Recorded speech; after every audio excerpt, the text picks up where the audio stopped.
I was seeing just unthinkable things being done during a funeral in a America's Cathedral, as it's kind of called, St. Patrick's Cathedral in New York. If we want to get into it here, what was going down, Erica, in St. Patrick's?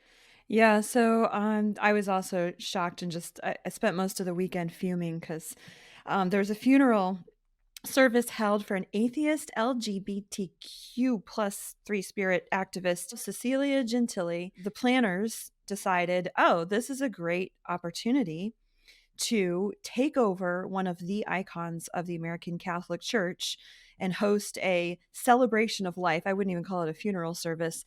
They had mass cards and a picture up at the altar showing Gentili with a halo in full drag, surrounded by Spanish words for transvestite, whore, blessed mother. All it was shocking. Like, we see a lot of shocking stuff in our line of work, and this was particularly gut wrenching. Well, shocking precisely because it's from inside our own church, right? Our own microphones.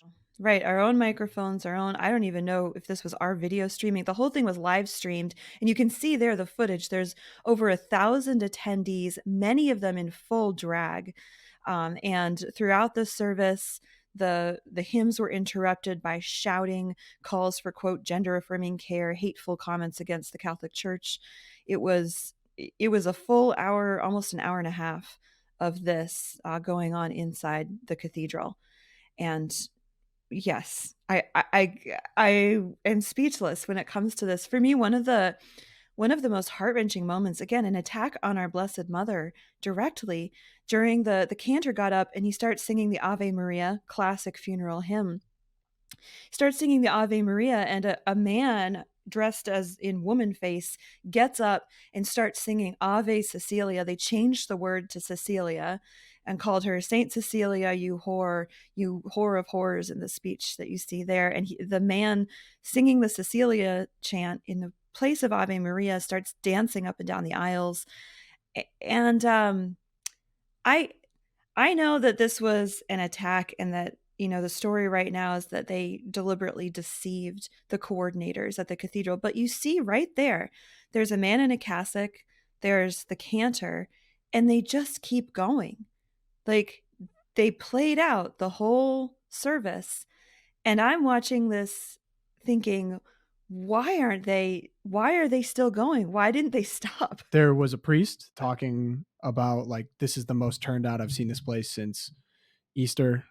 That one especially was, and then they all cheered for like a minute and a half, and it was like someone had to remind the priest, "Hey, this is a service." Like 1,000 activists hijacking a service, and you're happy that there's a large attendance. Like, dude, There was a priest present and he presided over the whole thing. And yeah, the comment he made, as the gentleman were just alluding to, was, gosh, it's so full in here. There's so many people. And sure enough, the statement from the activists, after he is right there, after the service, the activists pick right up on that. They're like, we filled that cathedral better than the Catholics can fill their own pews. You heard him. He said the church is never this full. Quote from one of the men dressed up as a woman: "St. Patrick's is so stupid, y'all. They don't know she was trans."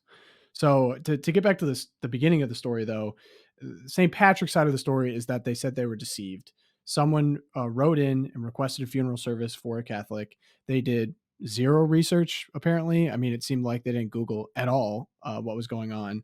And so all of these people start filing in. They said they're confused. They didn't know it was coming.